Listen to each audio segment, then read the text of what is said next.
I thank the House. Shall move to questions without notice. Are there any questions without notice? And I give the call to the honourable member for Capricornia. My question is to the Attorney-General. My home state of Queensland has faced a devastating wave of youth crime. Given the very strong concern in my home state and around Australia about youth crime, will the Attorney-General now reverse the Albanese government's commitment to raising the age of criminal responsibility at a Commonwealth level and encourage state governments to do the same? Order. Give the call to the Attorney-General. Thank you very much, Mr Speaker, and I do thank the honourable member for her question. Youth crime, of course, is a matter that every single person in this chamber should be rightly concerned about. Certainly our government is very concerned about youth crime and very concerned about policing practice, very concerned about the laws which deal with youth crime and underlie prosecution for youth crime in our country, just as we are concerned with the detention of our young people in youth detention centres. And I fear that the member has not understood the discussion. Order. I fear that the member has not understood the matter which she raised in her question about the raising the age of criminal responsibility. The question of raising the age of criminal responsibility has been a matter of serious discussion, not a matter of serious discussion for many of those opposite, but a matter of serious discussion in the criminal justice system. All Attorneys General are concerned with this, and that's why the matter of raising the age of criminal responsibility was placed on the agenda of the Standing Council of Attorneys General when I recreated the Standing Council of Attorneys General, which had been abolished by the former government, upon us coming to government in May last year. We will continue to discuss the question of raising the age of criminal responsibility. I note that some state and territory governments have already legislated to raise the age of criminal responsibility. Other state or territory governments have announced their intention to raise the age of criminal responsibility. Overwhelmingly, this is a matter that concerns state and territory governments, because overwhelmingly it is not the Herbert will cease interjecting. I know that those opposite have got no actual interest in this subject, but if they would simply the member for Herbert will cease interjecting. I include in this movement of the age of criminal responsibility the movement of the Liberal government in Tasmania, where they have changed. Order. The Attorney-General will pause. Just get him to sit down for a moment and hear from the Leader of the Opposition. Thank you very much, Mr Speaker. Well, on relevance, the Attorney-General is advocating an increase in the age of criminal responsibility, and he should... Yeah, I think the order. I'll deal with the point of order. The Leader of the Opposition is entitled to raise a point of order, but the Minister is directly referring to the age of criminal responsibility. So I'll listen carefully to make sure that he continues to be relevant, and he has the call for 28 seconds. Thank you very much, Mr Speaker. There was a false premise in the question that I was asked, and there's another false premise that's been raised by the Leader of the Opposition in his non-point of order. The matter will continue to be discussed in the Standing Council of Attorneys General. Order. Members on my left will hear from the member for Blair in silence, and he has the call. Thank you, Speaker. My question is to the Prime Minister. What feedback has the government received about Labor's cost of living tax cuts? What attempts have there been to prevent cost of living relief for Middle Australia? Give the call to the Prime Minister. I thank the member for Blair for his question and for his strong advocacy for the people of Ipswich. Order. Members on my left will cease to order. The member for Fadden. The member for Groom will just cease interjecting immediately. Mr. Speaker, our plan is aimed squarely at Middle Australia, helping low and middle income earners who are under financial pressure. Those opposite, of course, would never have thought of doing this, and they're already working on how to undo it. The reason it didn't cross their mind to cut taxes for low and middle income earners is because they simply don't think about them. Their gut reaction was to oppose it. Their first The member for instinct was to Casey will roll cease it back, interjecting. and the first chance they get, they will walk away from Middle Australia. Now, they can change how they vote, but they'll never change who they are. Because always, and we saw it there last night with that rather extraordinary performance on ABC 7:30 program last night from the Leader of the Opposition. An extraordinary, angry performance. I think Member for shorter Herbert will assessment cease was given interjecting. by Malcolm Turnbull during the Nemesis program, who, you know something's remarkable when Malcolm Turnbull can describe something in one word and one syllable. You know that's right. But he got this bloke right. He got this bloke right because we saw it last night, all the anger. No wonder they keep him away from serious interviews or from the National Press Club or from doing any proper forums. Because... Member for Lyons will cease interjecting. The member for Moreton is warned. The member for Page on a point of order. Thank you, Speaker. Relevance. It was a Dorothy Dixer to the Prime Minister. But it wasn't a question to lash out at the opposition leader. Order. The Prime Minister was asked about feedback regarding the cost of living tax cuts, so I'll just listen to him and I'm sure he'll get order. About each other. Very modest, Mr. Speaker. Very modest. But the fact is that last night the feedback from the Leader of the Opposition was that he agreed that our tax cuts would help low and middle income earners. And when asked why he then didn't just keep the high-end stuff as well, he said, well, you can't do both. You can't do both. An assessment that gave a complete tick to the actions that this government have taken, which is maybe why they're voting for it, but arguing against it at the same time. Arguing against it at the same time. But Australians out there are saying positive things. Australians out there are responding because they know that this government had the courage to take the right decision at the right time for the right reason to make a difference for them. Give a call to the Manager of Opposition Business. My question is to the Prime Minister. Yesterday, the member for Melbourne moved a shameful motion that attacked Israel and gave Hamas terrorists a free pass. Will the government today join the opposition in standing with Australia's Jewish community and condemn the Greens for their blatantly anti-Semitic behaviour? Or is the Prime Minister too dependent on Greens' preferences and Greens' support in the Senate to have the courage to do so? Order. The member for Spence will cease interjecting. Order. Order. The Leader of the Opposition. The House is going to come to order. The manager was heard in silence. Prime Minister has the call. Thank you, Mr. Speaker.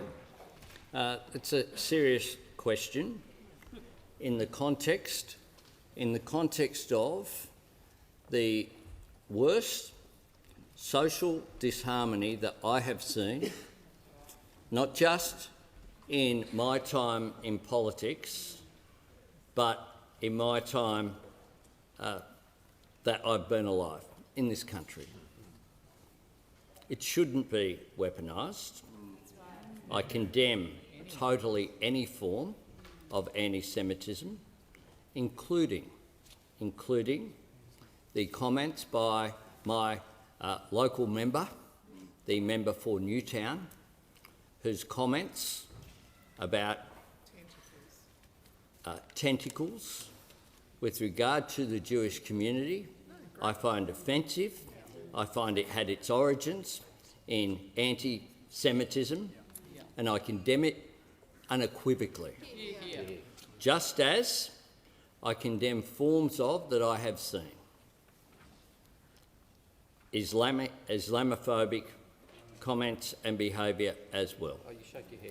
Now, Mr Speaker, no one moved a motion in this parliament yesterday. There was an attempt to suspend standing orders yesterday. That's what there was.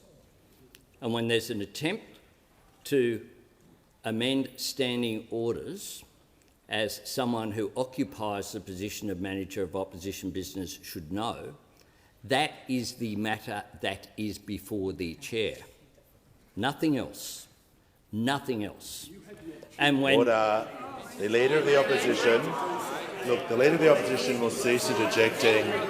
The Prime Minister is being directly... Order. Order. Members on my right. Order on my right and left. Prime Minister is being directly relevant and talking about the motion that he was asked about yesterday. I'm going to call for silence. Order. The Leader of the Opposition. The Leader of the Opposition will cease interjecting. Order. The Assistant Minister for Foreign Affairs is warned.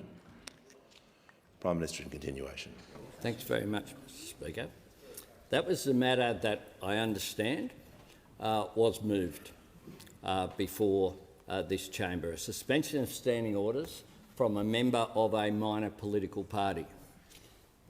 I've got to say that when a suspension of standing orders is moved by the Greens political party, what I don't do is elevate it. What I don't do is elevate it. Order. Order. The Leader of the Opposition. The Leader of the Opposition will cease interjecting. What I don't do also is come into the chamber when there are Mickey votes that aren't counted. I don't do it because for obvious reasons I have other things to do, other priorities. Other priorities. Order. Other priorities. Minister for Health. So, Mr Speaker, if the test... Order. The Prime Minister's time has concluded. There's far too much noise in the chamber. Members on my right, including the front bench, will cease interjecting so I can hear for order. I'd like to hear from the member.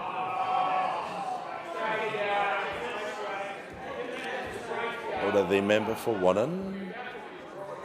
The Minister for the Environment made an unparliamentary remark. You did, and it Order. would Resume help the seat. House. Resume your seat. Order. Resume your seat. Call the Prime Minister on the point of order. Mr Speaker, the context of the interjections that are going across this chamber, I would have thought the idea that there's anyone on that side, I don't accuse them, and they shouldn't accuse anyone in my party of being anything other than totally opposed to racism in all its forms. In all its forms. In all its forms. In all its forms, including, of course, the rise of anti-Semitism. Right, I'll deal with this matter. If everyone can cease interjecting across the chamber, we won't be having this problem. I'd immediately called for order in the chamber. If ministers are interjecting and opposition members are interjecting, I can't hear them. So from this moment on, for remainder of question time, cease interjecting. We won't have that problem. The House is in order. I'll give the call to the member for Corwell. Thank you, Mr Speaker. My question is to the member Treasurer. for Corwell will resume her seat. I'll call the minister.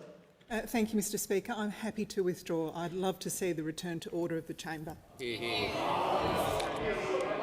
I thank the Minister for assisting the House. Order. And we shall move on.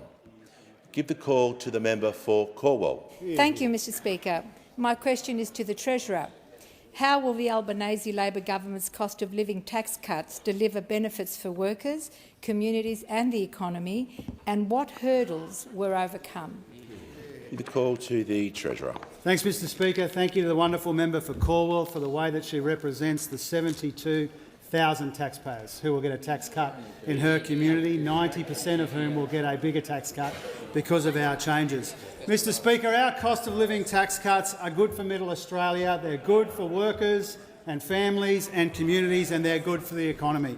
Every taxpayer gets a tax cut right up and down the income scale, and 84% of taxpayers get a bigger tax cut. 98% of teachers get a bigger tax cut. 97% of truckies, 96% of cleaners, 91% of police officers, 91% of mechanics, 90% of tax-paying women, regional workers, workers under 35 get a bigger tax cut because of our changes, Mr Speaker. These are the workers that those opposite have tried to dud and diminish, and they're still at it. They say they support our tax cuts, but their heart's not in it. Member for Deakin. We know this because the Deputy Leader said that of course and absolutely they'd try and roll them back. We know this because the Shadow Treasurer described bigger tax cuts as Marxism, Mr Speaker. If they really support these tax cuts, why are they still bagging them, Mr Speaker? Or if they think we're wrong about this, why don't they vote against them in the Parliament? After 5 years and everything that's happened in between, all they can come up with is the old Stage 3 tax cuts that the member for Cook announced all those years ago. That's not a policy, Mr Speaker. That's a defibrillator. That's a defibrillator, Mr Speaker, trying to revive the Morrison government. They've learned nothing from their decade of division and dysfunction and failure in the economy. That's why their position on tax is indefensible and unsustainable, Mr Speaker, and that's why the opposition leader absolutely disintegrated on national TV last night. He doesn't understand that anger is not an alternative. He doesn't understand his nasty negativity is no substitute for economic credibility. Theirs is a recipe for higher inflation and lower wages and smaller tax cuts for the workers of Middle Australia. And Mr Speaker, after this week, there are a few things have been made absolutely clear. Under this Prime Minister and his government, only Labor puts people before politics. Only Labor is the party of Middle Australia. Only Labor is the party of aspiration. Only Labor is the party of working people and their families and their communities. Only Labor is the party of bigger tax cuts for more people to help with the cost of living, and that's why we are so proud of the tax cuts in the legislation before the House.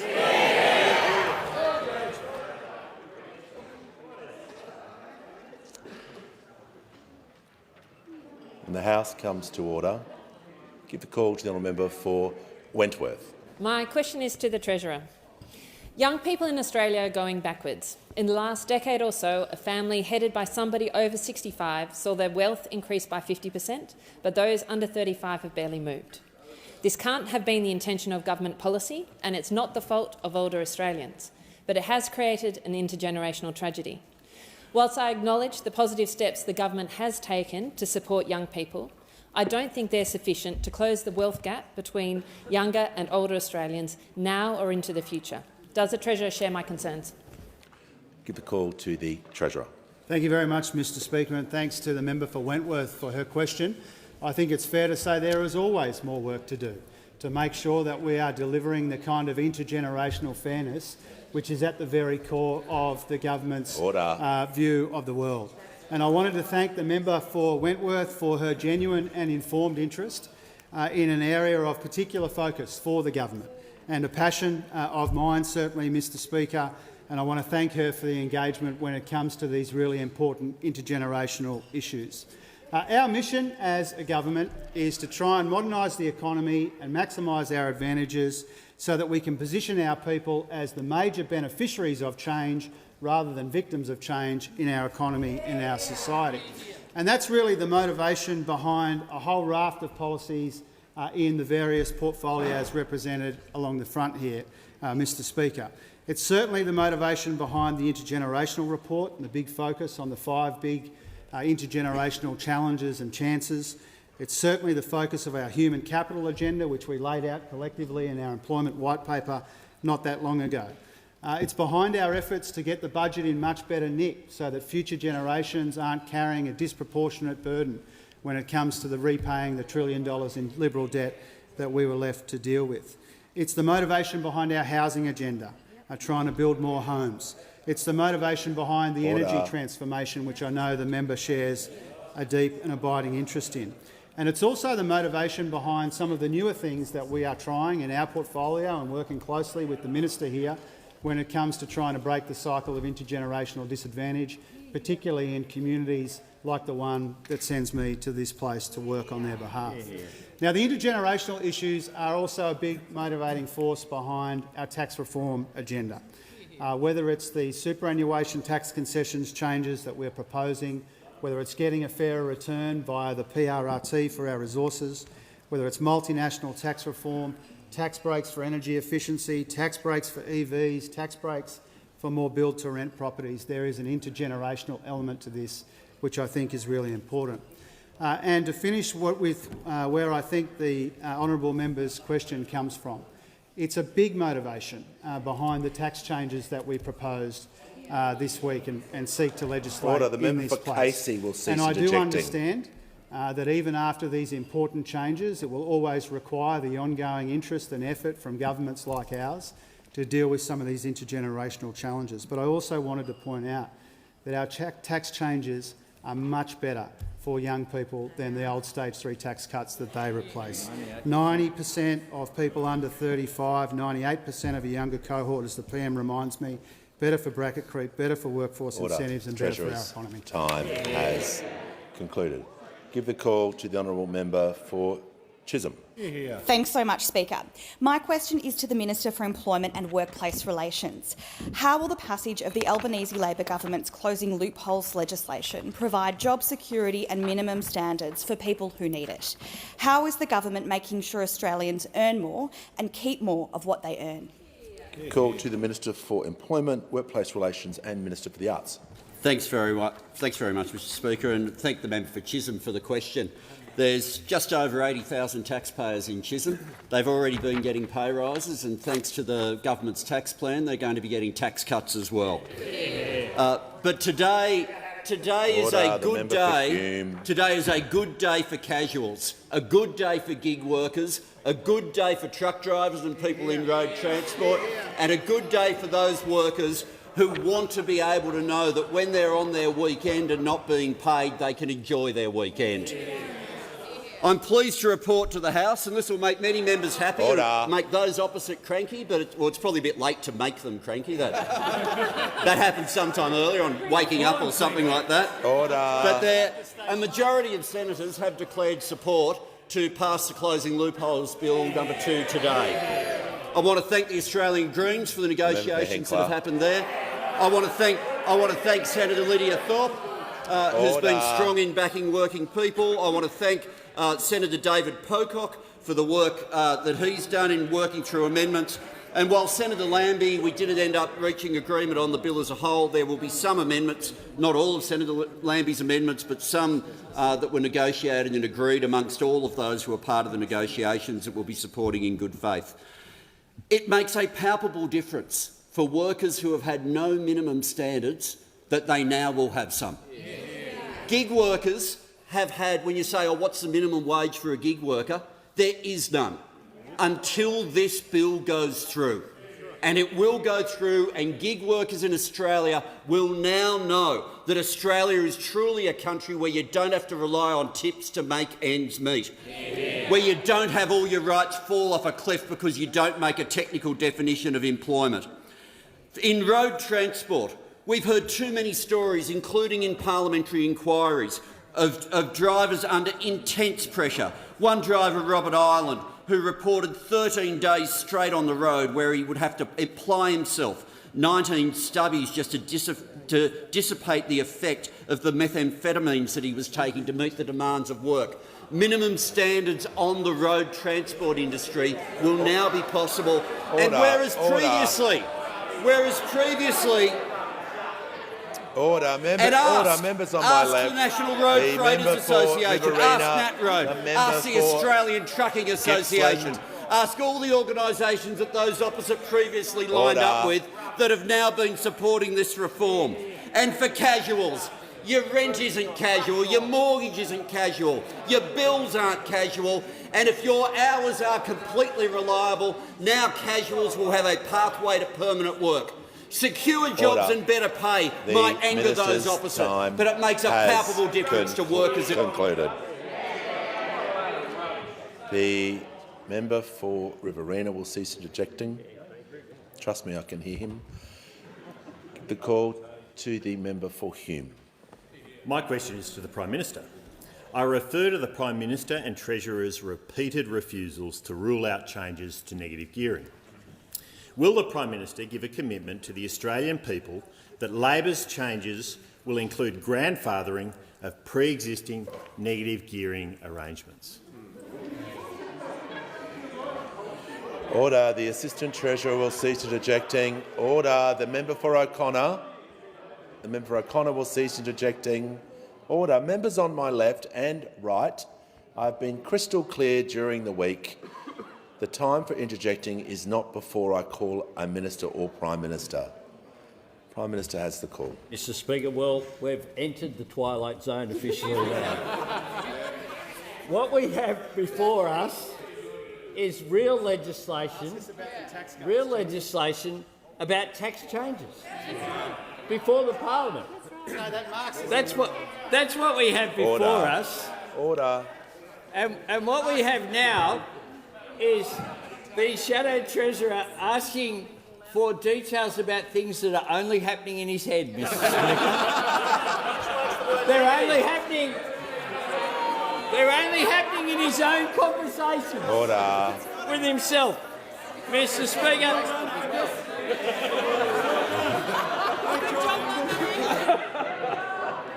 Order. Order. The members on my right, the member for Hume wishes to make a point of order. Mr Speaker. Look, the Prime Minister was asked a question about tax changes and negative gearing. I'm just going to ask him to return to the question. He's had a preamble for only 45 seconds. Mr Speaker, I was going to make my point of relevance. Yeah, I'm saying that the Prime Minister needs to. Yep. The member for Hume. Order. The member for Hume can have round two. Go for it. Well, the Prime Minister has lied to the Australian people over 100 times, Mr Speaker. Why would anyone believe him on this?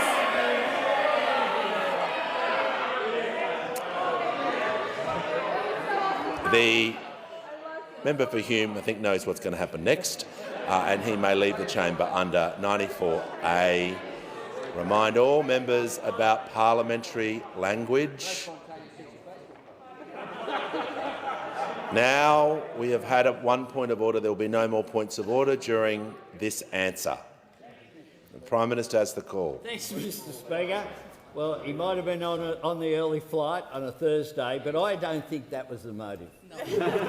I think the motive is he is so embarrassed. He is so embarrassed by his own position on taxation that he can't even bear to sit in the chamber.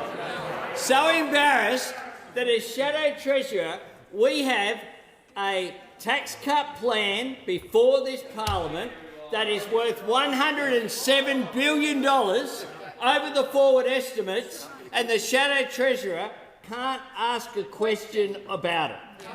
Can't raise anything about it. Went out there. He was asked. I already said no. He's already made it relevant. We've already had 1 point on relevance, so it can't be. Well, if it better be a real point of order, or you'll go the same way. All right. Do this the easy way or the hard way, but I'll hear from the member for Deakin. I'm entitled to come to the dispatch You are. box. And to state the point of order, I will do and that. you may proceed. The Prime Minister is defying your rule, your order. Resume You told your him seat. to- Resume your seat. Resume your seat. I'm going to deal with this. I said it was in 42 seconds and the Prime Minister was entitled to a preamble. It was far too early. It was far too early to call a point on relevance when the Prime Minister hasn't even got to his answer. So I give the call to the Prime Minister. Thanks very much, Mr Speaker. I reckon they probably saw the Leader of the Opposition on 7:30 last night, so they're all trying to bail out. Order. Mr Speaker, the Shadow Treasurer was asked me a question about tax, and he was asked a question about tax on the Sunrise program. It sums up exactly what their position is. So, do you want more support for people in the lower end? The Shadow Treasurer, no. No, they don't. They oppose what we're doing. They won't ask any questions about what's before the Parliament. All they're asking about is what's going on inside their own little head and inside their own discussions, inside the twilight zone in which they exist. Give the call to the honourable member for Bendigo. Thank you, Speaker. My question is to the Minister for Infrastructure, Transport, Regional Development and Local Government. How is the Albanese Labor government responding to the economic times and delivering better tax cuts to support those living in my community and across all of regional Australia? Give the call to the Minister for Infrastructure, Transport, Regional Development and Local Government. Can I thank very much the member for Bendigo for her question. The member, of course, is correct. The Albanese Labor government's tax cuts are good news for Australian taxpayers living in the region, and that, of course, includes the 66,000 taxpayers living in the members' electorate of Bendigo, who will receive an average tax cut of over $1,424 from the 1st of July. It's a similar story all across regional Australia. 90% of regional taxpayers getting a bigger tax cut under Labor's plans.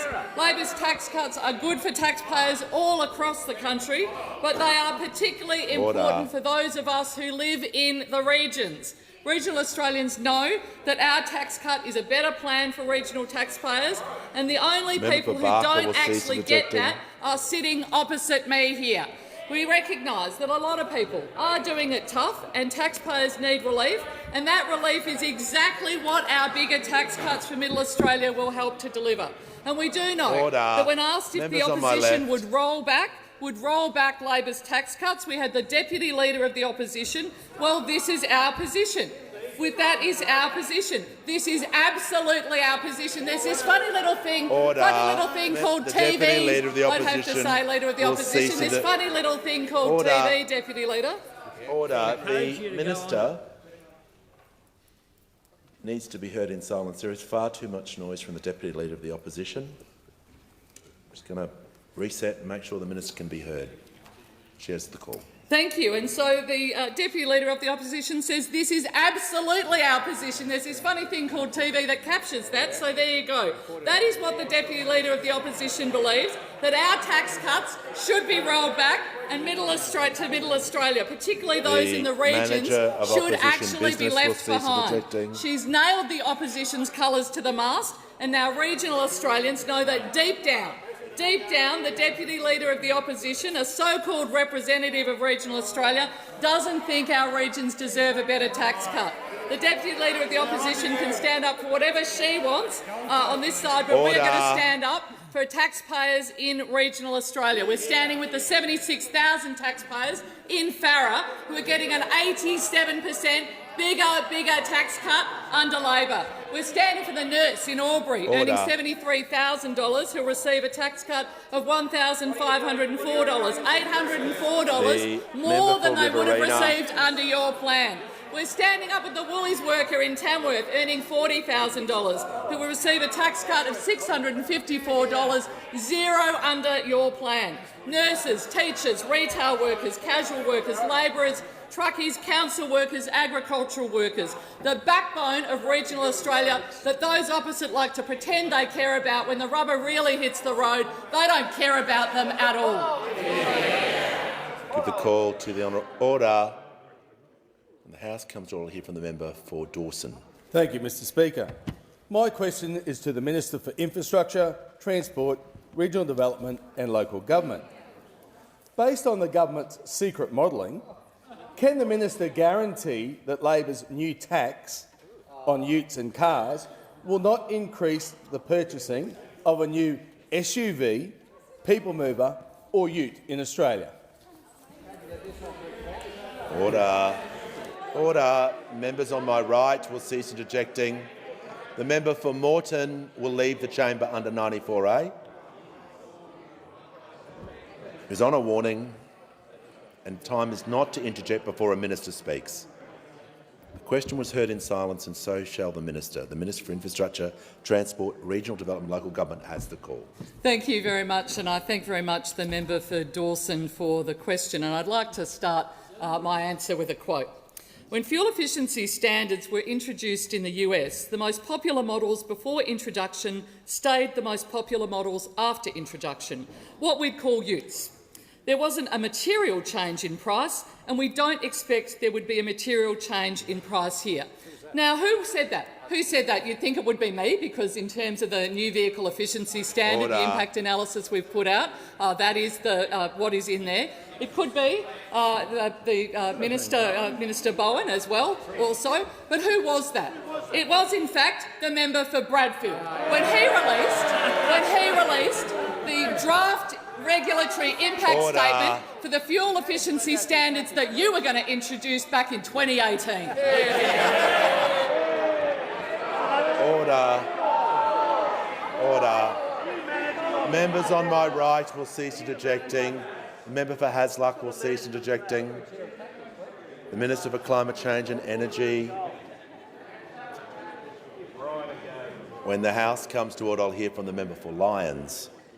Speaker, my questions to the Minister for Regional Development, Local Government and Territories. How will Labor's new tax cuts provide cost of living relief to local government workers across Australia? Give the call to the Minister for Regional Development, Local Government and Territories. Thank you, Mr Speaker, and I thank the member for his question, a hard-working member who knows local councils in his electorate are delivering services to every local community. Labor's new tax cuts will benefit every Australian, from local government workers in the centre of our biggest cities to those who work in the most remote parts of the country. The 546 councils across Australia employ around 190,000 people across 400 different occupations.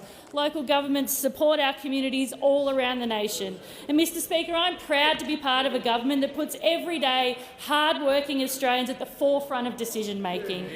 A council officer in the member's state of Tasmania earning $65,000 a year will now receive a tax cut of $1,304. Labor's new tax cuts will see a water and sewer apprentice working in Western New South Wales receive an additional $1,179 in their pocket come 1 July. In Western Australia, an urban environmental health coordinator on $125,000 will see a tax cut of $3,029. A graduate planning officer in regional Victoria, a much-needed role in all of our councils, will see on $75,000 a year will see a tax cut of $1,554. Mr Speaker, as a former mayor, I know how hard our local government workers are working. They deliver important services to every community across the country. Without our local council workers, we wouldn't see our rubbish collected, we wouldn't see our roads drivable, our parks and recreational spaces might not be fit for purpose. And I've seen firsthand during natural disasters that it is often council workers manning roadblocks. They're often the ones keeping our sewage treatment plants working and the water pumping to communities in essential times. And I want to acknowledge all of their hard work and commitment during times of natural disaster. These workers often go not properly acknowledged in our communities. They deserve a tax cut. They deserve to keep more of what they earn in their pockets. And under Labor's new tax plan, we are delivering for every local council worker across the nation and every Australian taxpayer. Order. The member for Petrie will cease interjecting or be warned. The member for Canning has the call. Thank you, Mr Speaker. My question is to the Deputy Prime Minister. Can the minister confirm reports in an article by Andrew Tillett in today's Australian Financial Review about the minister giving a verbal dressing down of his secretary and the chief of the Australian Defence Force? Why does the minister blame officials for his own failures of leadership? The call to the Deputy Prime Minister and the Minister for Defence. I thank the member for his question. It's an important question. The Department of Defence, the Australian Defence Force, is on a journey, and we are working very cooperatively with the senior leadership of the Department of Defence and the ADF in relation to that journey. But I make no excuses or apologies for demanding excellence and a culture of excellence in the Department of Defence and in the Australian Defence Force. And there is a way to go before we have that culture of excellence in the Department of Defence and the Australian Defence Force. Order.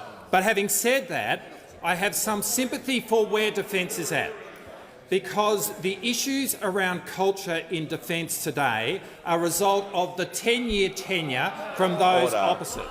Because when you have 7 different defence ministers over the course of 9 years, that is demoralising to Defence, and it has been. When you leave the oldest surface fleet in our country since the Second World War, that is demoralising, and it has been. And when you make $45 billion worth of announcements and you do not put a cent behind it, that is demoralising, and it has been. So there is a lot of mess to clean up, which this government is committed to doing.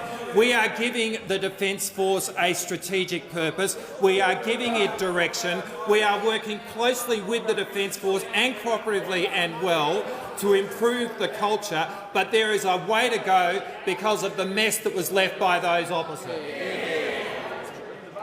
Order. The member for Herbert was continually interjecting during that answer on a warning, and he'll leave the chamber under 94A.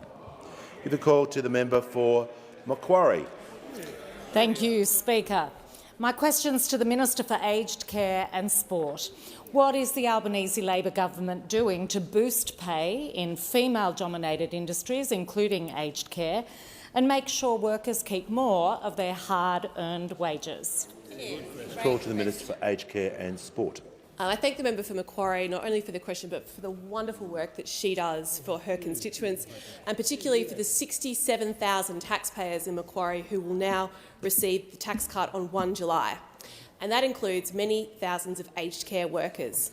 The Albanese Labor government is proud to have delivered a 15% increase to the award wage minimum for aged care workers in this country after a very, very long time in the wilderness from those opposite.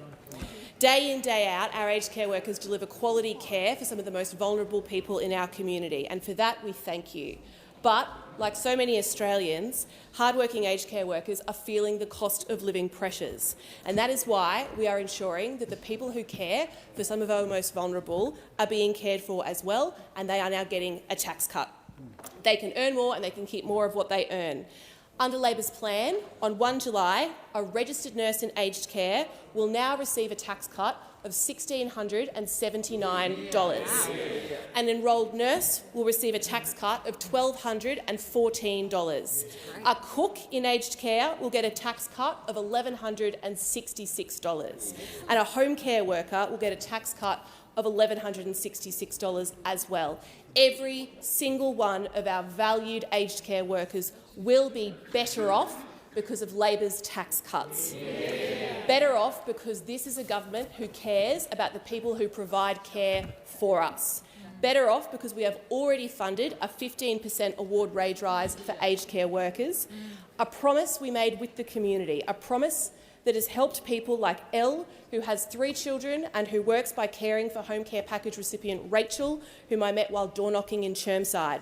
Elle told Rachel that her pay rise meant that she could buy new school shoes for each of her 3 children. And now we get to tell workers like Elle that not only does she have a pay rise, but she is getting a tax cut too. A tax cut that will help her pay the bills, a tax cut that will help her put good food on the table, and a tax cut that helps her care for her kids. Now we can tell every woman taxpayer that the Albanese Labor government is delivering a tax cut for you. Yep. Under Labor's plan, aged care workers, childcare workers, disability carers are among the most likely to benefit, with more than 95% of female taxpayers to receive a bigger tax cut now. That is what valuing workers looks like. That is what caring for the people who care for us and who are under pressure looks like. That is what doing the right thing looks like. Australian taxpayers do not want the confusion being offered by those opposite on cost of living. They want stronger, fairer wages, and that they will continue to receive under us. Give the call to the honourable member for Griffith. Question to the Prime Minister. This year, property investors like you will receive billions in tax handouts from this Labor government, including from negative gearing, driving up property prices. Prime Minister, you talk about supply. New housing construction has reached a 10-year low under your government. You talk about help to buy, but will only help 0.2% of the 5 million renters. Will your government phase out tax concessions for property investors like negative gearing so everybody can afford a good home? Order. There was far too much noise during that question. The Minister for Early Childhood, the Leader of the Nationals, I couldn't hear what the member was saying. Order. This works for everyone. The member will ask his question again so I can hear it.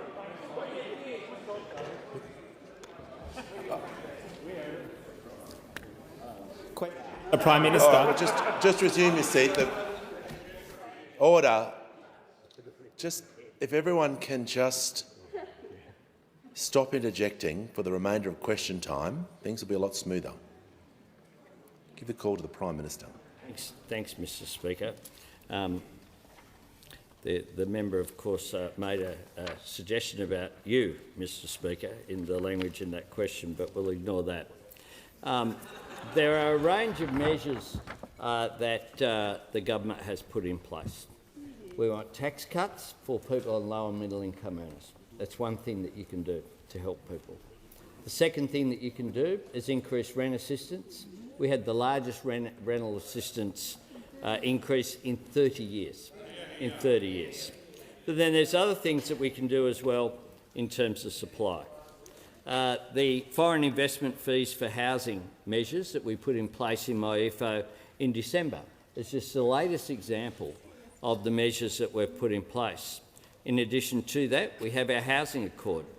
That included a new homes bonus of some $3 billion that to incentivise new planning that in some places is controversial. And I hope that the Greens political party talk to their local councillors about supporting just once, anywhere will do, just once, affordable housing in any community, including mine, because I'm yet to see the Greens political party support that. Even award-winning medium-density housing in places that was the old Marrickville Hospital site in my electorate. The other thing we're doing, of course, is the National Housing Infrastructure Fund. Very important. The social housing funding that we've put in place, including the Social Housing Accelerator, to increase. The Prime Minister will pause. The member for Griffith on a point of order. Point of order on relevance. We're almost 2 minutes into that answer and he hasn't once mentioned negative gearing. Well, I know that may be what the member would like the answer to be, but when you include things like about the housing supply being a 10-year low, about benefits so everyone can benefit, it's a fairly broad question, so the Prime Minister is able to deal with all aspects of the question, not just one part of the question. So he is being directly relevant. If he wasn't talking about housing supply and the the issues surrounding the question, he wouldn't be relevant. But at the moment he is, so he has the call. Thanks, Mr Speaker. He's trying. We have then the Housing Australia Future Fund, something that those opposite delayed for month after month after month. Something they delayed and therefore delayed the building of housing for poor people and working class people in our suburbs and in our regional towns. In addition to that, of course, we have our Build to Rent program.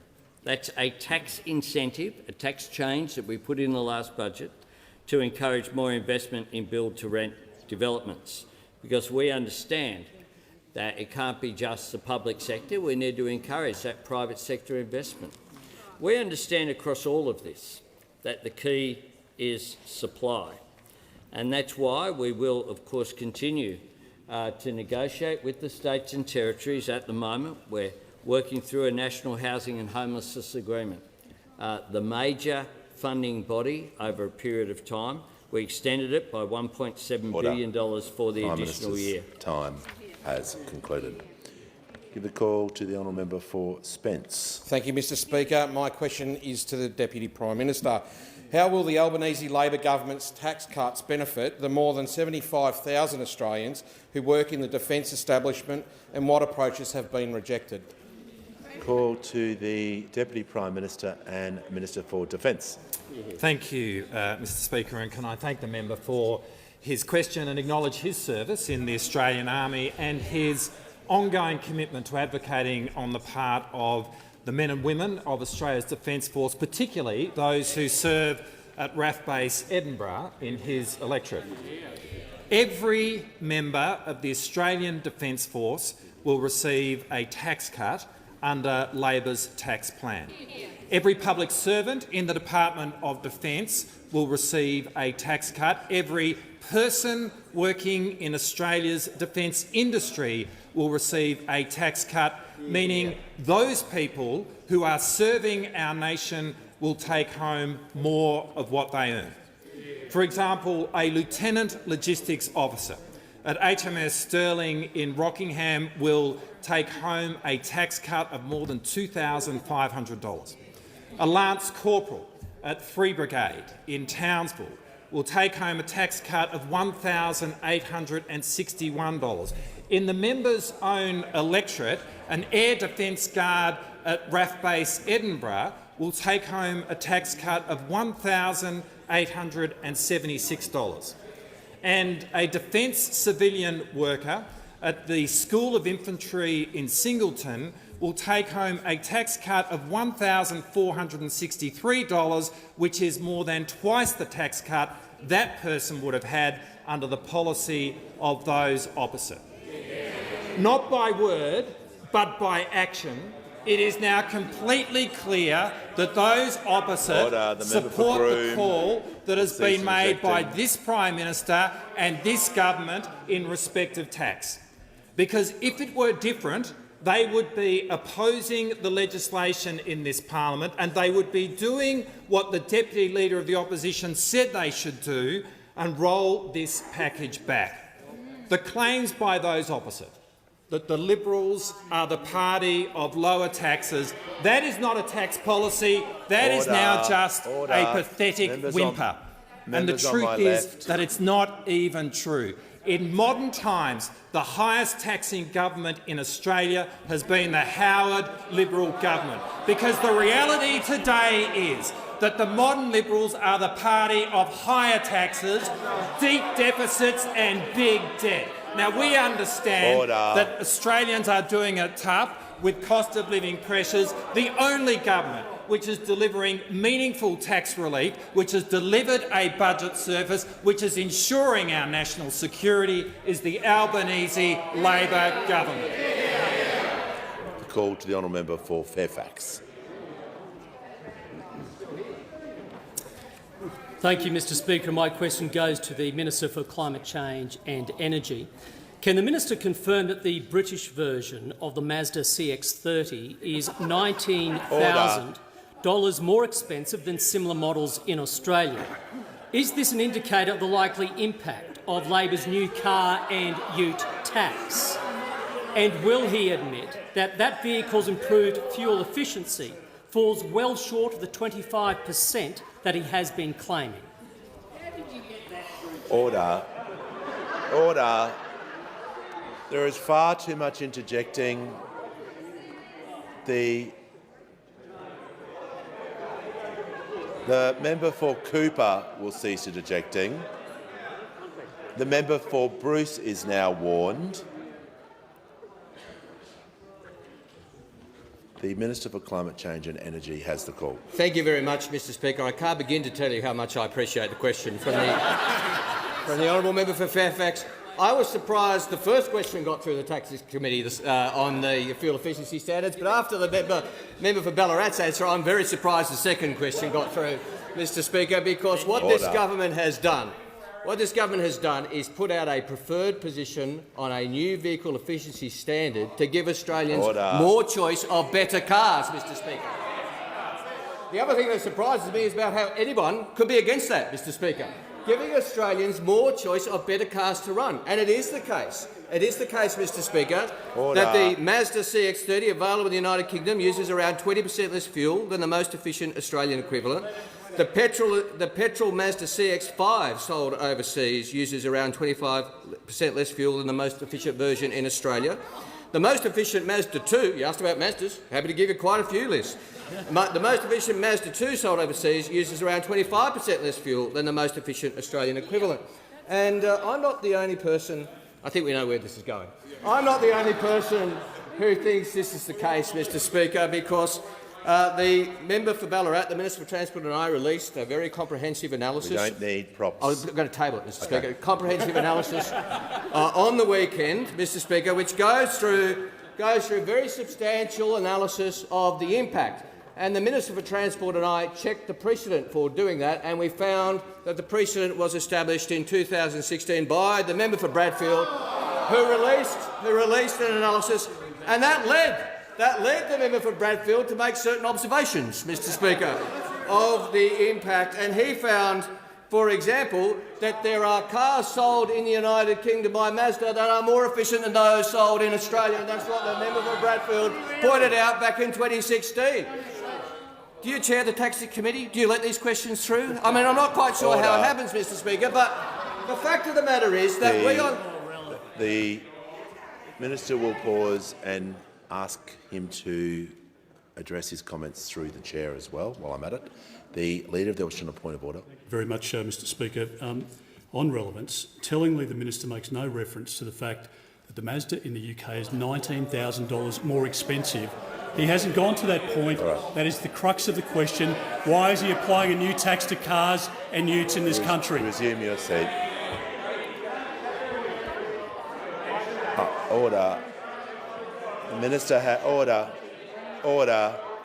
The Minister has been The Minister has been mentioning Mazdas, but I just want to make sure the Mazda he's referring to is regarding to the question. Making the point that there are several Mazdas and other models that are more efficient overseas than they are in Australia, and we believe Australians have a right to access to those better, cheaper to run cars, Mr Speaker. Order. And we believe that Australians deserve the right to lower emissions, cheaper to run cars, and those opposite apparently don't. Well, that's the matter for them. That's the matter for them. They have a choice. They can stand against choice or they can stand for it. They can stand for better cars or they can stand against it. That is a choice that is available. The member for Bradfield and the former member for Keong tried it for 5 minutes in 2016 before they got vetoed. By the hard right of the Liberal Party. Well, this government actually will deliver better choice with or without the help of those opposite. The member for Fairfax asked his question, was continually interjecting. He's warned. No more interjections from the member for Fairfax. Please. Give a call to the honourable member for Tangney. Thank you, Mr Speaker. My question is to the Minister for Education. What is the Albanese Labor government doing to support teachers and public education in Australia? No, the member will resume his seat. Question time is not going to operate like that. Members are entitled and should be shown respect when they're asking a question to be heard in silence. It's not the time for making jokes or smart-aleck remarks. It's not going to operate like that. It can't operate like that. Out of respect for the member for Tangney, he'll ask his question again and be heard in silence. The member for Tangney has the question. Mr. Speaker, my question is to the Minister for Education. What is the Albanese Labor government doing to support teachers and public education in Australia? Thank you. Call to the Minister for Education. Thank you, Mr. Speaker, and can I thank my great mate, the terrific member for Tangney, for his question. Mr. Speaker, there is no more important job in this country than a school teacher. Everything they do helps our kids to aim higher, to work harder, to be braver, to believe in themselves. And I hope, I'm sure all of us in this chamber, in the public gallery, in the press gallery, can think of that one teacher who changed their life. We wouldn't be here as politicians or journos or ABC TV stars like the member for Canning if it wasn't for our teachers. Order. Who else would have taught him how to use that overhead projector?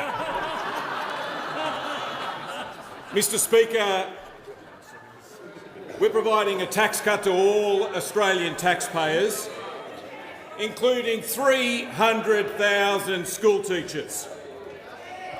A teacher fresh out of uni on $80,000 a year gets a tax cut of $1,679. A teacher a number of years into the job on $95,000 a year gets a tax cut of more than $2,000. Now, we need more teachers. That's what the extra uni places are about. That's what those $40,000 Commonwealth teaching scholarships are about. And we need to improve teacher training.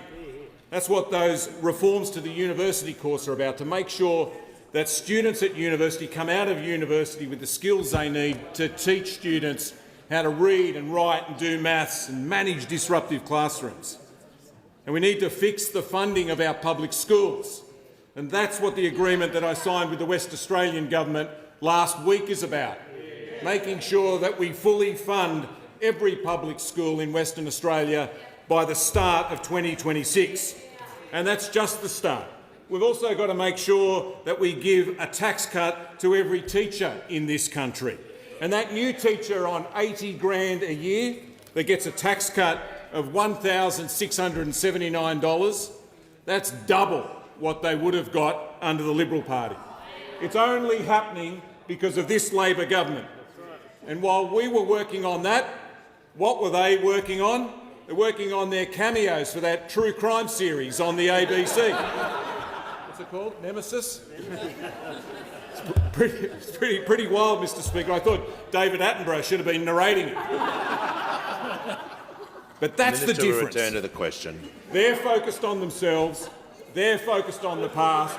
We're focused on making sure that every Australian taxpayer gets a tax cut, including our 300,000 Australian school teachers. Give a call to the honourable member for Mackellar. Thank you, Mr. Speaker. My question is for the Attorney-General. In 2022, the Minister announced the abolition of the AAT, stating that it had been fatally compromised by the stacking with Liberal cronies. But the new tribunal being proposed by the Minister, while requiring merit-based selection of new members, will not require any independence in that selection process. Merit and independence are not the same thing. The Minister will still have the power to handpick mates for these plum jobs. Why is the Attorney-General going to the great effort of creating a new tribunal if it is to suffer the same fatal flaw that saw its predecessor abolished? Thank you. Call to the Attorney-General.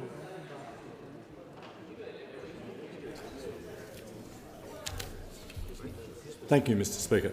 I thank the member for Mackellar for her question.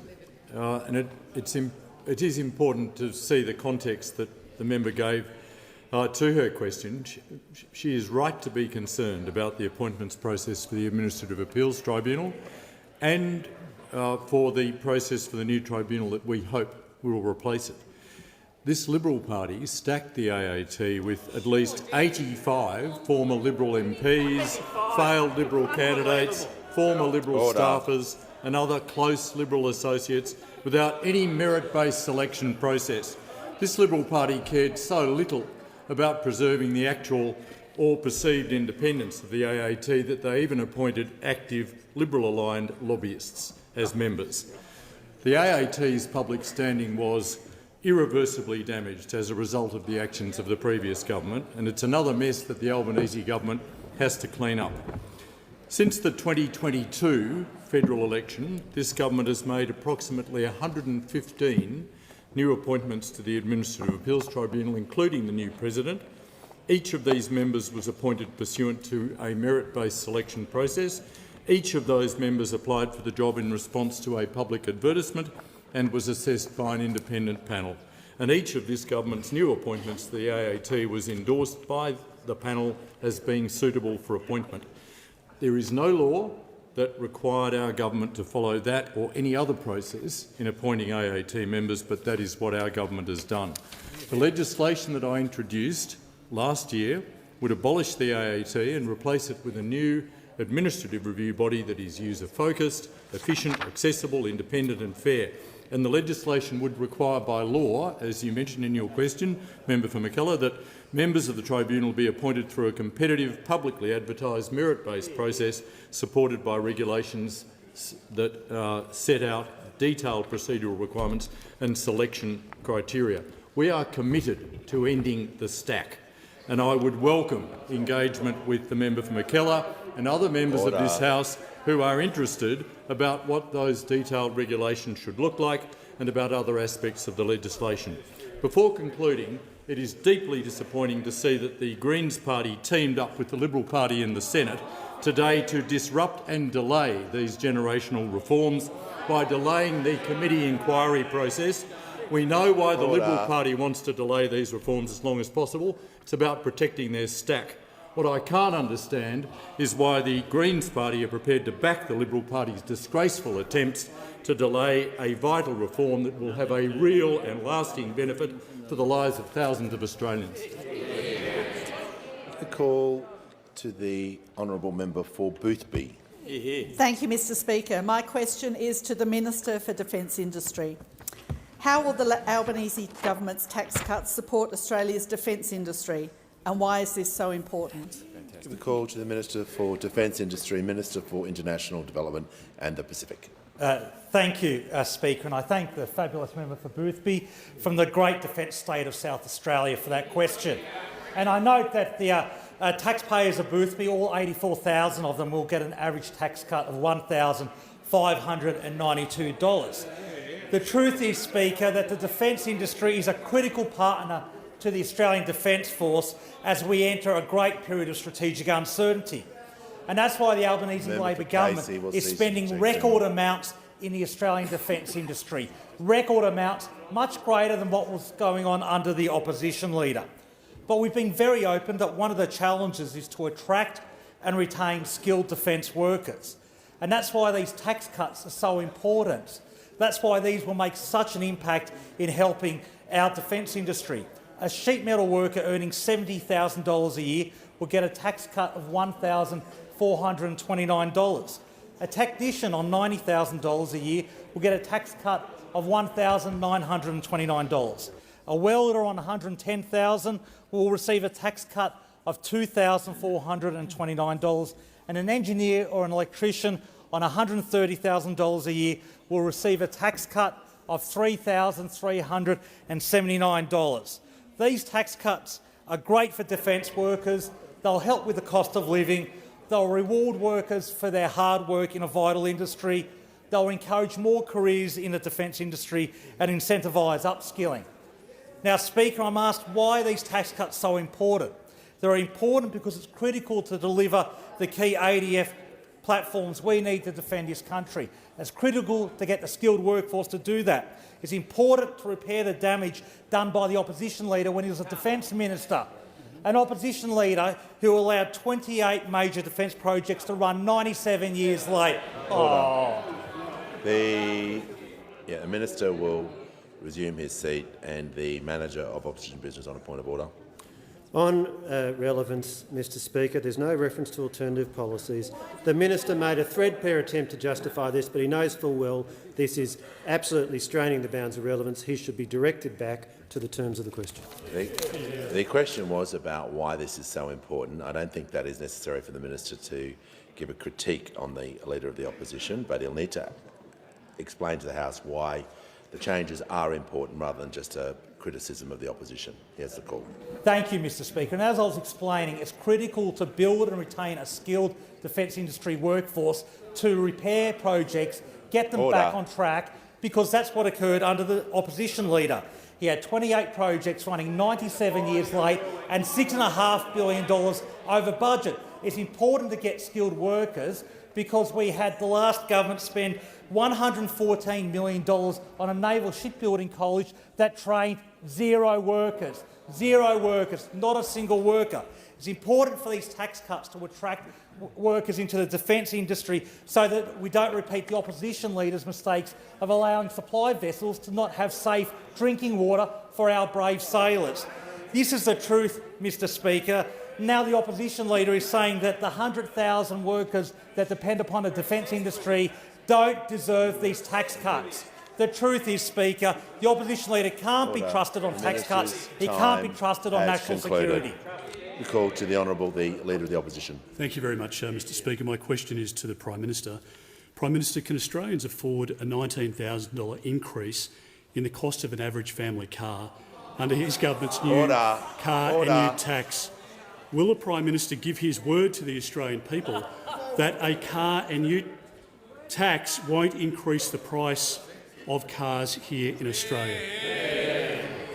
Order. Members on my right, the member for Lyons will cease interjecting and the Minister for Environment will cease interjecting. The Prime Minister has the call. Thank you very much, Mr Speaker. The Leader of the Opposition's whole premise of the question is completely wrong. Made it up. Completely wrong. And he should talk to the Manager of Opposition Business about why it's wrong. Because the difference is, as the Manager of Opposition Business said, if Australia had fuel efficiency standards in line with comparable nations, estimates of the fuel saving per passenger vehicle could be above $500 per year, or nearly $28 billion in total by 2040. He said that in 2017, Mr Speaker. And the member for Bradfield, I'm sure, can confirm that when he came up with this policy proposal, I, as Shadow Minister, sat down with him and said there needs to be bipartisan work done on this to get it done. That was my approach.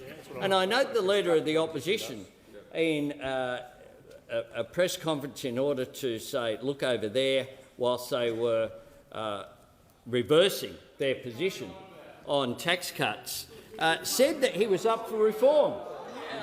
He said he was up for reform.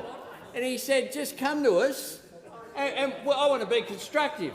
I want to be like the Howard years.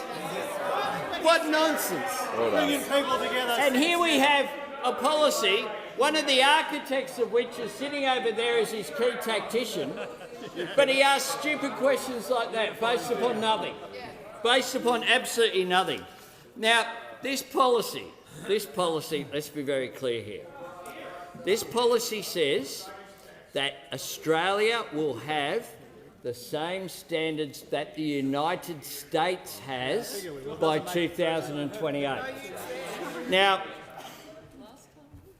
I don't know if anyone over there has watched TV or been in the US, but one of the things I noticed, well, yeah, apparently that's bad. Apparently that's bad as well, Mr Speaker. Order. Again, the noted bipartisanship. Well, you've almost worn out Gina Rinehart's plane, mate. Order. The Prime Minister will... The Prime Minister...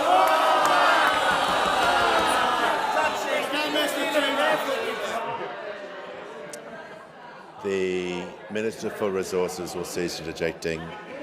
The Member for Deakin on a point of order. Thanks, Mr Speaker. We know the Prime Minister's a liar. Oh, resume your So seat. he should be relevant to...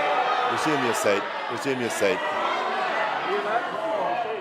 Resume your seat. You'll come back to the dispatch box, withdraw, and then leave the chamber.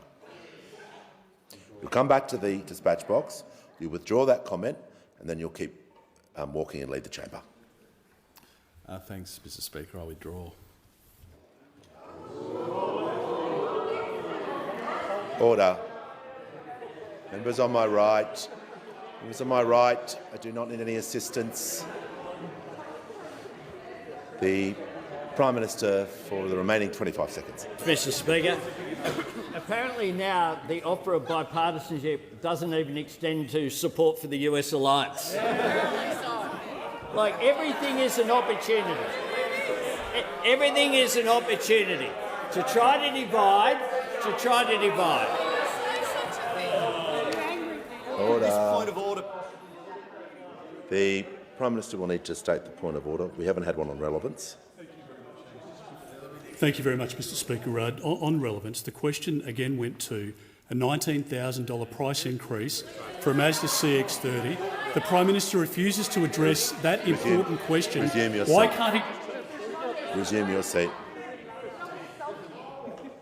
Prime Minister has 7 seconds and he'll remain relevant to the question. Mr Speaker. Well, having such a thin skin makes it easy to see the glass jaw, Mr Speaker. The Prime Minister's makes time it really has easy. concluded. Order. House will come to order so I can hear from the member for Robertson. Thank you, Mr Speaker, and my question is to the Minister for Health. How will Labor's tax cuts make sure health workers keep more of what they earn? And how does this build on the government's actions to make healthcare more affordable and strengthen Medicare after 10 years of cuts and neglect? Call to the Minister for Health and Aged Care. Well, thank you, Mr Speaker, and I thank the member for Robertson for his question. This talented young emergency physician we are so fortunate to have as part of our government and part of this parliament, part of a growing team of qualified health professionals right across the parliament that are adding real value to our debate around health. I also noticed the member for Robertson, Mr Speaker, up just before question time, speaking in strong support of our laws that are designed to deliver every single taxpayer, every single one of the 66,000 taxpayers in his electorate, a tax cut on July 1st. And many of those workers, just like him, work in the health sector, like a third-year nurse at the Gosford Hospital, who under our laws will receive a tax cut on 1st July of more than $1,600, Mr Speaker, around double what they would have received under the old plan from 5 years ago. But as well as bigger, better tax cuts, the member for Robertson has also relentlessly campaigned for better and cheaper health care on the Central Coast. Indeed, that's why he ran for Parliament in the first place, because he saw the results of 10 years of cuts and neglect to Medicare every day he went to work as a doctor. His support for our bulk billing investments, Mr Speaker, saw more than 10,000 additional free visits to the doctor on the Central Coast in just the 2 months of November and December last year. His delivery of the Umina Medicare Urgent Care Clinic, Mr Speaker, is already making a huge difference to his community. One of his constituents, Greg, wrote to the member this, Mr Speaker. Brilliant service, Doc. Used this service last week. Was assessed, had x-rays, procedure done, wound cleaned and antibiotics in hand, all in the time it would have taken to find a parking spot at the Gosford Hospital. Get around it, people. 100% recommended. And, Mr Speaker, after the government, the former government, ripped away the right of general practices on the Central Coast to recruit overseas trained GPs, the member for Robertson promised to reverse that decision, and we've delivered on that commitment as well, Mr Speaker. The member for Robertson understands it's not easy to turn around 10 years of cuts and neglect to Medicare, cuts and neglect that were begun by the Leader of the Opposition during his disastrous period as Health Minister. But the member for Robertson is working so hard to deliver for his community, delivering more doctors, delivering more free visits to the GP, delivering cheaper medicines, and on July 1, Mr Speaker, delivering tax cuts for every single taxpayer in his electorate. Give the call to the honourable member for Flinders. My question is to the Treasurer. Were there any discussions held by the Treasurer or any direction given by him or his office, expressly or implicitly, to the Secretary or any other official of the Treasury to provide advice on Stage 3 tax cuts before the 11th of December 2023? Order. The member for O'Connor. The Minister for the Environment. Treasurer has the call. Thank you, Mr Speaker. An hour and 20 minutes into question time on the Thursday of sitting, in the absence of the Shadow Treasurer, that's the best they can come up with. I answered this question earlier in the week. I answered it accurately. The department answered it on Monday before the inquiry chaired by Senator Hume. And we all know what's happening here. Order. The Treasurer will pause. Treasurer will pause. The member for Barker is on a warning. I thought it would be a week where he would not get 94A, but some things never change. You'll leave the chamber under 94A.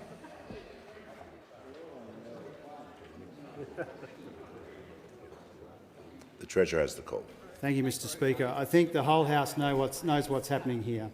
They can't defend or sustain their position on the actual tax cuts, and so they're asking questions about all of the atmospherics and everything that goes around it, because the whole country now knows that they argue against the tax cuts but say they're voting for them. The member for Farrer says absolutely we're going to unwind it. They're all at sea. The opposition leader can't sustain his position for longer than 30 seconds on national television. We all know what's going on here. We have put forward a program of bigger tax cuts for more Australians to help with the cost of living. And if they don't want to engage on that, Mr Speaker, then perhaps they should pack up and go home. Manager of Opposition on a point of order. The Treasurer has completed his answer. Order. Members on my left, the member for Longman and the member for Grey will cease interjecting so I can hear from the member for Lawler. Thank you, Speaker. My question is to the Prime Minister. Could the Prime Minister outline the government's actions over the summer? Give the call to the Prime Minister. Thanks very much, Mr Speaker. I thank the Chief Government Whip for her question. And of course, she was a big supporter of the legislation introduced this week to give a tax cut for every Australian taxpayer and to make sure that these tax cuts were squarely aimed at Middle Australia to make a difference for working people. But that wasn't all that happened. We had the ACCC investigating pricing and competition in supermarkets. Order.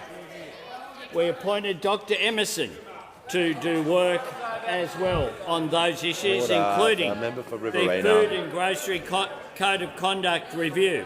Order. The Leader of the Nationals. Over summer, all 58 Medicare urgent care clinics that we promised are now up and running.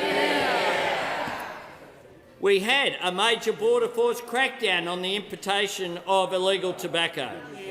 We banned importation of disposable single-use vapes. We saw an increase in bulk billing rates as a result of tripling the bulk billing incentive, the biggest investment in Medicare that we have seen since it was first introduced 40 years ago, where we celebrated the 40th birthday of Medicare, which is so strong it even survived this bloke as Health Minister. So strong it even survived that. We improved metastatic cancer data collection. We had an agreement signed by the Education Minister for school funding in WA.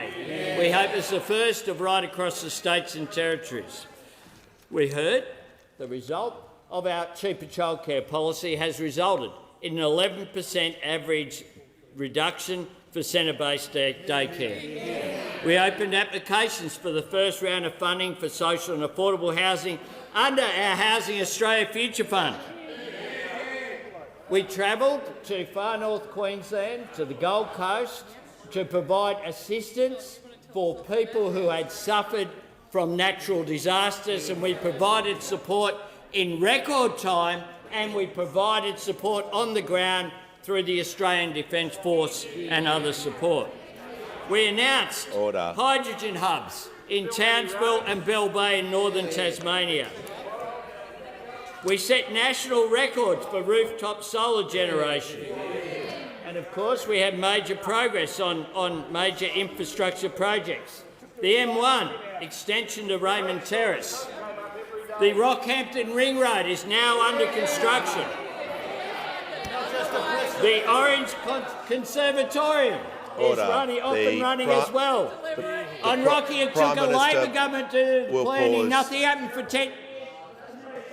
Prime Minister's time has concluded.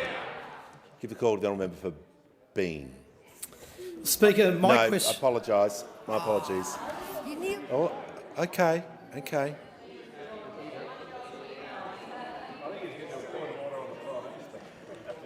Just be a bit quick on your feet, that's all I say. Can I give me included as well? Give the call to the member for Bowman. Thank you, Speaker. My question is to the Prime Minister. Champion Support Services and Thornlands work tirelessly to support those in my community who are experiencing hardship.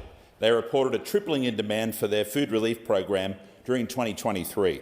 If Labor's policies are working, why are food bank lines in my electorate 3 times as long as they were a year ago? Give the call to the Prime Minister. Bowman.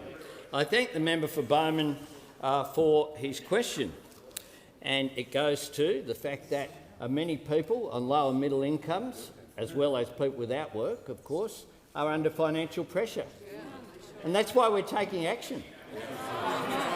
Those opposite would have done Members on my absolutely left nothing. will cease ejecting. The member for Bowman has asked his question. And one of the first things that you can do, of course, to provide people with assistance is to ensure they get access to a job. And we've done that, Mr Speaker, with more jobs created on our watch than any new government in Australian history. 650,000 of them. And not only do we want more jobs, we want them to pay more. We want them to be more secure. And with the passage of the legislation across in the Senate today, that's precisely what we are doing. Yeah. Those opposite think it was okay for people who are delivering food to Parliament House here or engaged in the gig economy to have absolutely no minimum standards whatsoever. Nothing. That's what they voted for. Well, we want people to earn more. Yeah. We want people to be in secure work. Yeah. But there's something else that we want as well.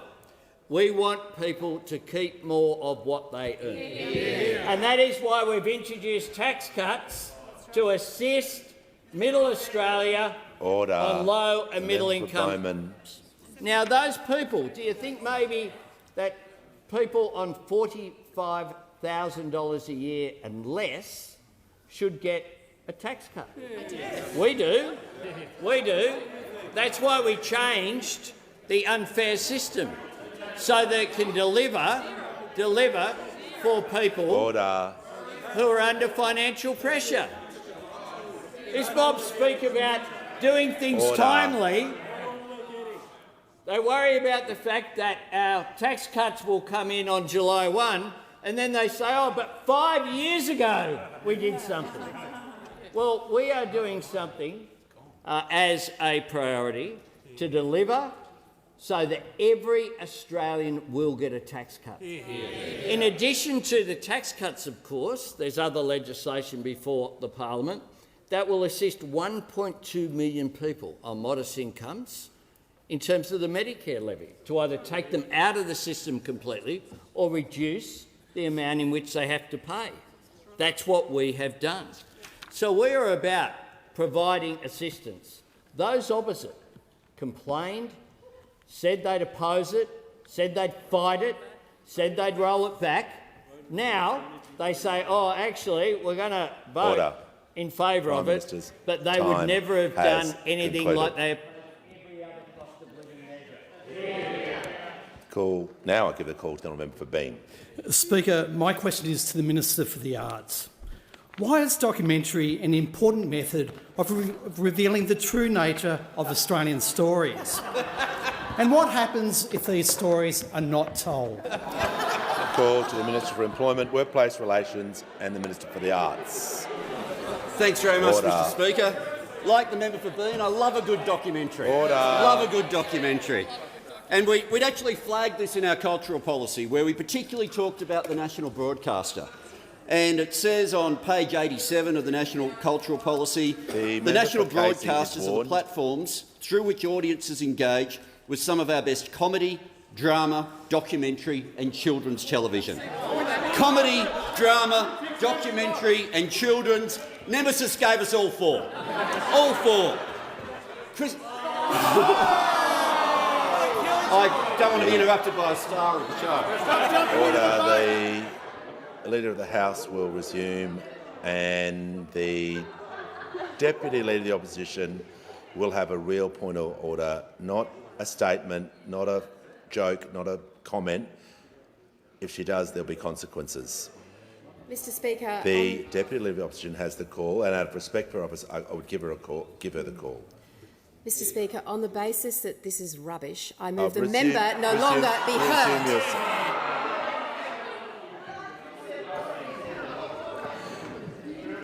The Deputy Leader of the Opposition has moved that member no longer be heard.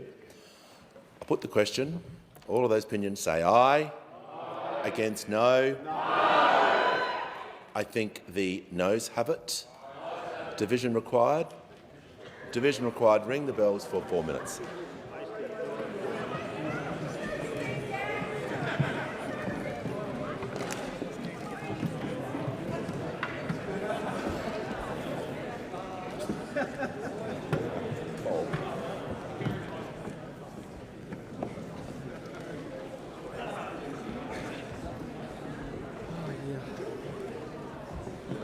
Trying to work out why he was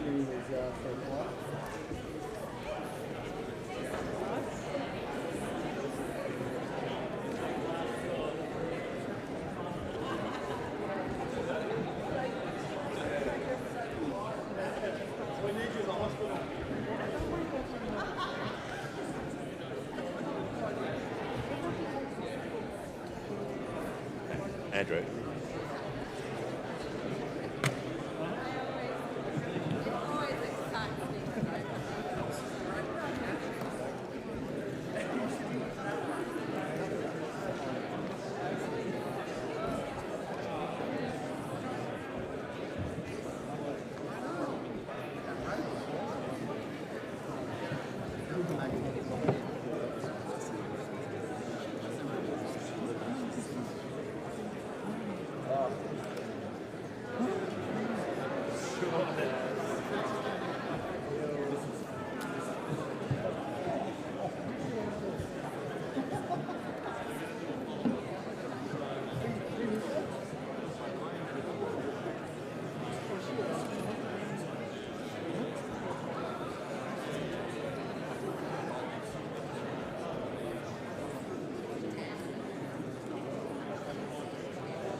Lock the doors.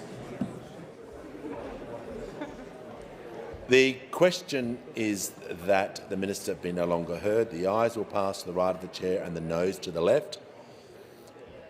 I appoint the honourable members for Grey and Parkes as tellers for the ayes and the honourable members for Werriwa and Bean as tellers for the noes.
Order. The result of the division is ayes 46, noes 83. The matter is resolved in the negative.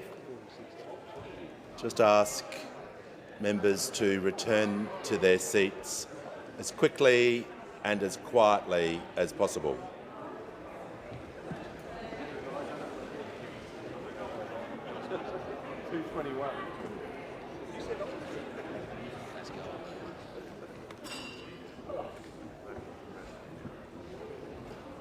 Come even get a smaller size.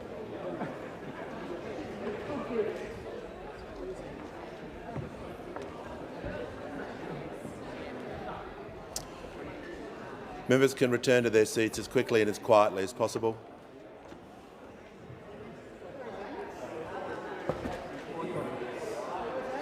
Order.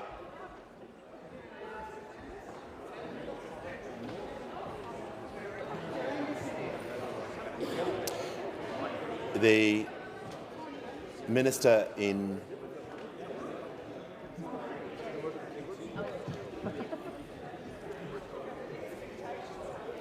The Minister has the call. The Minister has the call. The Leader of the House. Thanks very much, Mr Speaker. As I was saying,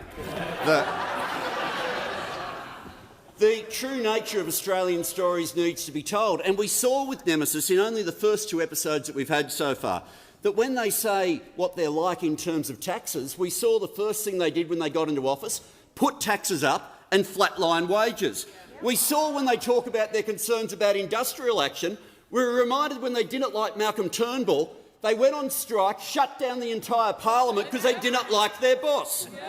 And we then saw, with all the complaints we watched last night about the ABC from the Leader of the Opposition, that it's actually the one network that has provided a program where no one other than members of the Liberal and National parties is heard. No one else says a word, and it's the most devastating thing for the Liberal and National brand you could ever see. But I know there's 3 episodes, but I think we're hoping for a 4th. I think we're hoping for a 4th because the we have. I know Star Wars was episode 4 in New Hope. This could be episode 4, Thug, where we get to see the reality of what's said versus what happens. Because last night the Leader of the Opposition said we are more united than ever in the Liberal Party.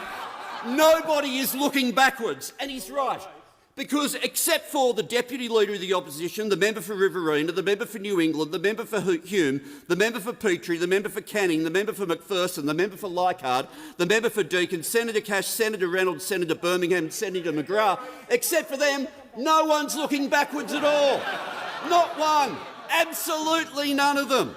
The Leader of the Opposition also said they're a united party that since the election is 4 members smaller in terms of losing the former member for Aston, the member for Calare went to the crossbench, the member for Monash and Senator Van.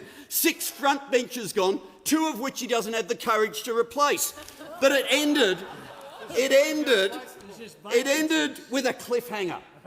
Episode 2 had the cliffhanger, he's going to smile more. And we all know how that ended. Call to the order. To the call to the Prime Minister. On that note, Mr Speaker, I ask that further questions be placed on the notice paper.